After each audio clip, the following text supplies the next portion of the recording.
Good morning, everyone. Hope you're having a great, awesome, and wonderful day. Just an announcement before we get started with this video today. The transmission I got in this video is not the correct transmission, so we're gonna stay positive. It is the LT1 transmission, and I need the LS1 transmission, which is what I ordered. So just a little note here before we get started. I understand I need to get the LS1 transmission. Hopefully the company that sent me can get me the right one. So enjoy the video.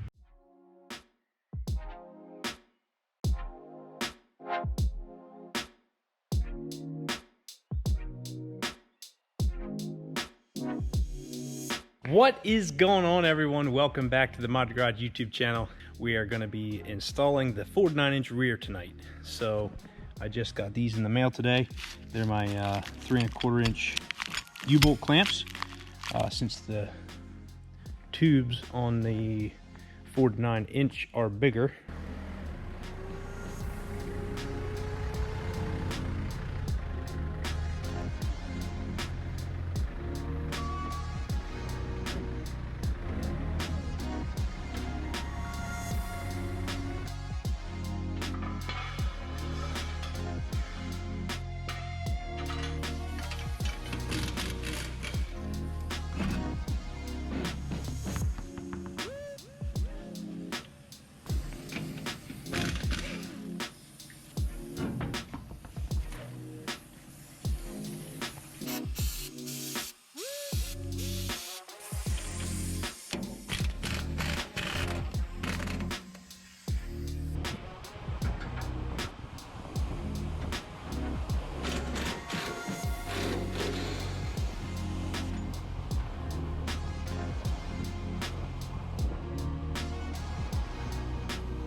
there we go.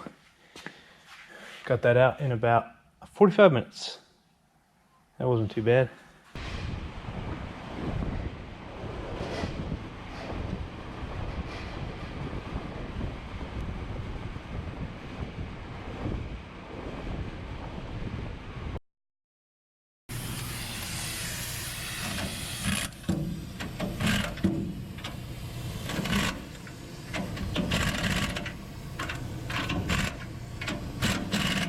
Okay, folks, we got the rear end put in.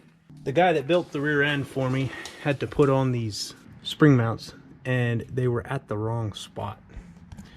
They were out about 1 inch too far on each side, so I had to cut them off. And so I bolted them on there, and they're not welded. So I wanted to be able to roll it around, so I just put them up in there and bolted it fast for now.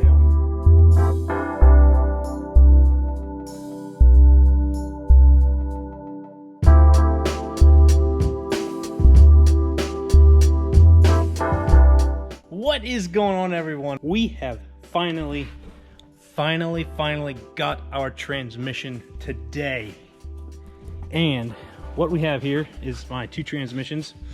This is my original transmission, the MUNCIE SM465 versus the 2002 Tremec T56 out of a 2002 Chevy Camaro, and it is remanufactured. Now, there is quite a story on this transmission, and I thought I'd get into that just a little bit tonight. So I was in search of a transmission after talking to the drive shaft folks from Drive Shaft Specialties in Texas, I believe is what they're called. It's been a while since I talked to them, and told them what I was doing with the MUNCIE SM465 transmission and bolting it up to the 5.3 sitting over there. And I told him it's a long bed GMC truck, 86 GMC truck, and that the drive shaft is going to have to be pretty long, but I wasn't sure how long and what is my limit on length for the power I'm trying to put through. And as soon as he heard I'm using the MUNCIE SM465 with PTO covers on the bottom there, this transmission is made for heavy duty work. Yes, it can handle big torque and horsepower, but you cannot shift it. He said, look, he said, you're going to hate your truck. With that transmission, you are not going to like your truck at all. And he said, basically, your drive shaft is going to be about 7 feet long, and that is too long. He said you're going to be limited to speed and RPMs, of course, because of the length of the tube of the drive shaft. He said, look, we really recommend a different transmission. He said get a T56, a TR6060, something longer.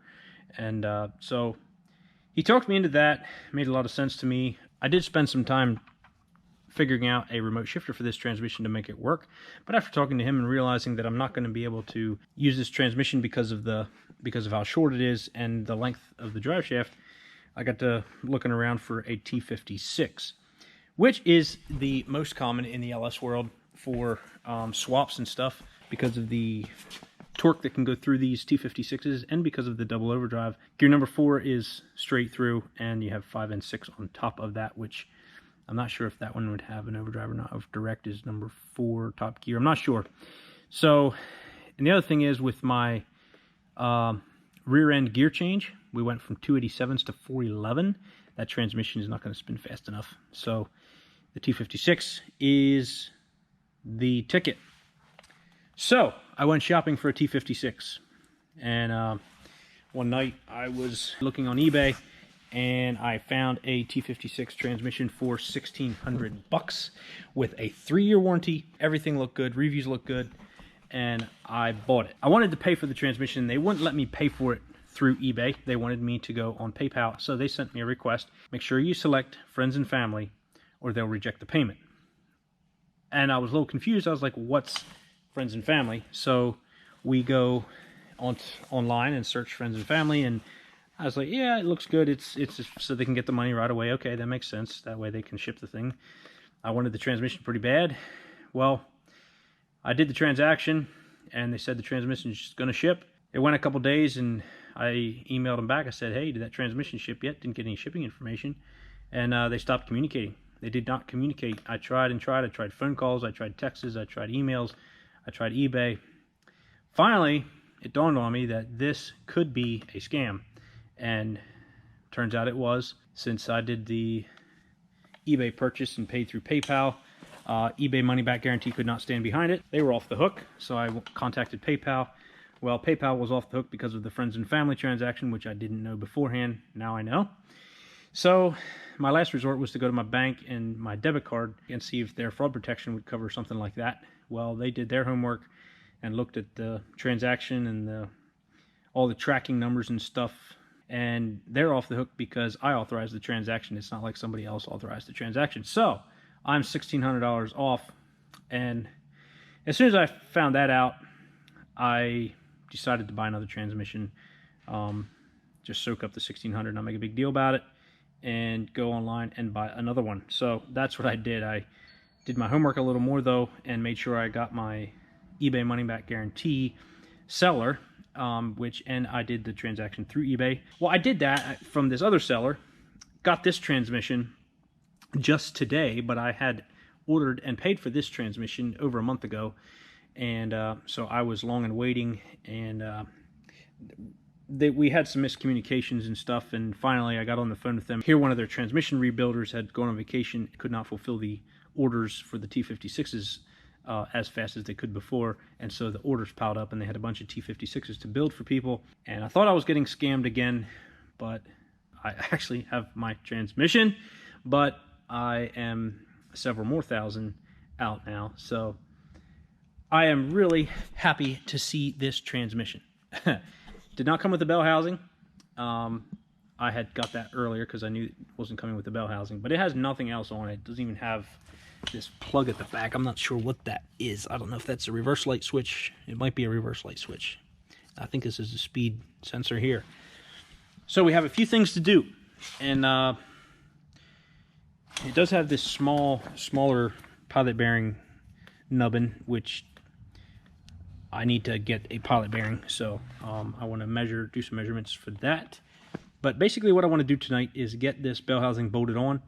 I got my bolts laying here, and after that's put on, made it up to the engine and see if I can do some measuring and see where that pilot bearing is going to sit in relation to my stub on the input shaft, so I can order my pilot bearing.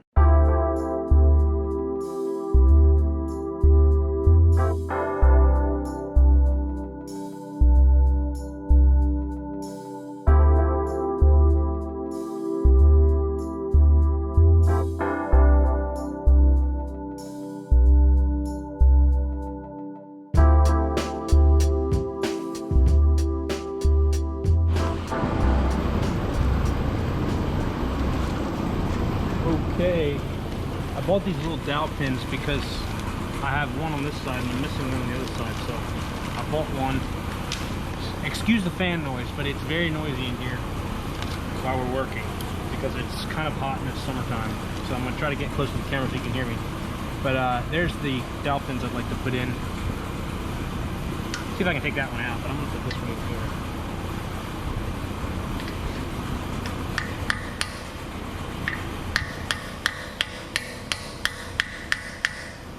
Perfect.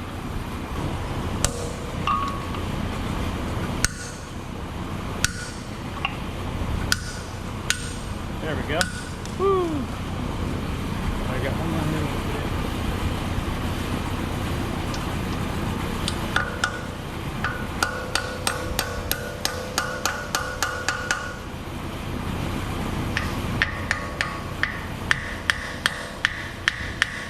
Two brand new dowel pins. Okay, we're about ready to see if this thing mates up. Oh my goodness.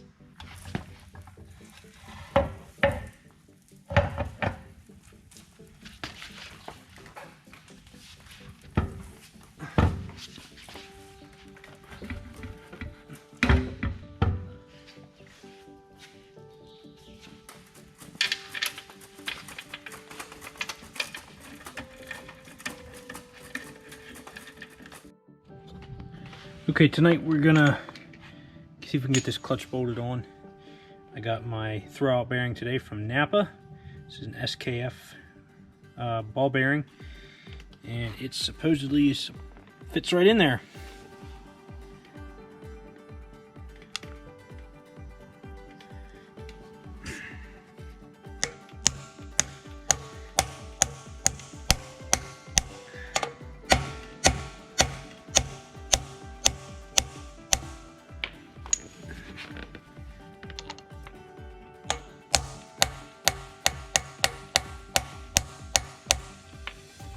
We're gonna put it in just about that much, a little sticking out. I think that'll work. Now we're gonna get that clutch bolted on there.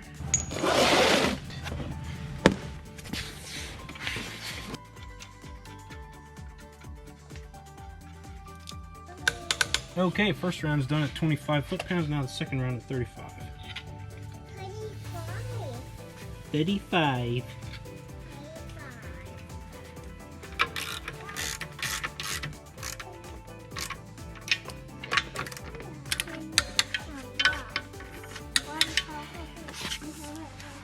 Oh, that looks so cool. That is so cool. That is so cool. Yay. We got that on there. Wow, that looks nice. And that goes in and out really nice. All right, we got the clutch on. So I'm waiting on a slave cylinder for the transmission to get that put in. And then we can, basically, I think we can bolt that thing together. So it'll mean dropping the engine into the truck frame, making sure the motor mounts line up, and bolting the transmission in to see where our transmission mount's going to go. I think that's where we're going to end it off tonight. If you liked the video, subscribe to the channel. Remember to hit that like button and we will catch you in the next upload. There is a lot more to come. Transmission's finally here, and we are ready to roll.